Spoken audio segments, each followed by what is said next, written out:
Hi everyone. You know, the concept is very important to sell any idea from a designer perspective to a client or promoter, whoever you call it.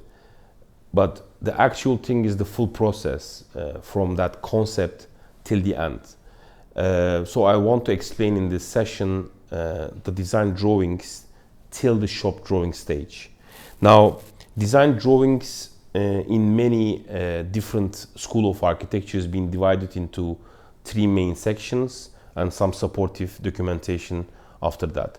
The first one is the concept, the second one is schematic, and the third one is detailed design, or some of them called design development, depending on which school of architecture you're coming from or which country you're coming from. Now, I want to give a quick brief on the concept part.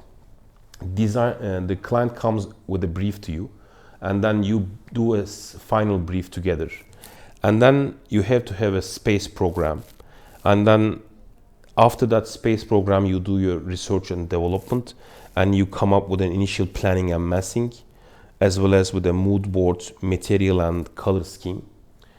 And then after that one, once all these ones with the feasibility study and possible the help of other disciplines kind of brought together, you kind of reach to a concept visual stage, and then you do a final presentation.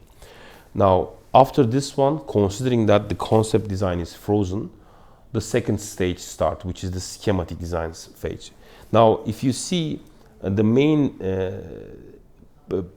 difference between all these ones from a designer perspective, actually scale. In the first one, the scale can be going between maybe 1:1000 scale to 1:1 scale, but his focus is actually probably around 1:200, 1:100 scale. It doesn't go too much in detail. Constructability is less of a problem at this stage, although it has to be, of course, considered. But in schematic design now, you actually include other disciplines like MEP design, structural design, lighting design, landscape design, and other even specialists in that case, which could be not necessarily a designer, but as a design and builder or a subcontractor. And in this case, the scale goes from 100 to 1:100 to 1:150, or even 1:20. So the scale kind of goes smaller, and then you kind of zoom in. In this one, obviously, as part of a contract, there should be some form of deliverable list clearly mentioning what needs to be there.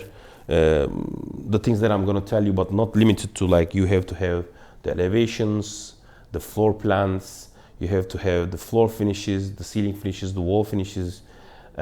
You have to have a coordinated RCP with other disciplines, a reflected ceiling plan. You have to have door and window schedules, and some other supporting plans as a continuity of this one. Of course, we should not forget about the setting out plans or the master plans that refers to the location of this one. Of course, this is more of an architectural design, but a similar way an interior design project should have in the schematic stage, also considering the other disciplines. Now, the detailed design stage is where you include a lot of principles that's been referred to either from an experience perspective or through a subcontractor, a specialist subcontractor, or a supplier. For example, a skirting detail, or a gutter detail outside in the facade, or a lighting detail. If you don't know the supplier there, obviously what you're going to draw is meaningless. These detailed design drawings are scale starts from usually 1:20, 1:10, 1:5, 1:1. As a supporting document for these all three stage drawings, we have the bill of quantities that defined for each discipline what needs to be done, in what unit it needs to be measured, and how much quantity will there be. And then there will be separate spec sheets for each of the material and systems that's going to be used there within this one. Now, If you don't have these, it doesn't mean that it's not going to be built. But at one point, somebody will ask a question, and you need to spend your own time to answer that question and do the coordination. So it's not the end of the world, of course. As a supporting set of thing for all the things that I mentioned you have to also include the performance material board. The actual materials there should be, even the systems could be there also, not as a board, but even as a mock-up. So we can have a lot of mock-ups, a lot of mood boards, a lot of material boards as a supporting document for this whole design drawing set. And if you do this one in the right way, I don't think the project will have any issue at the later stage, and it will be very easy for you to divide the scope in the construction.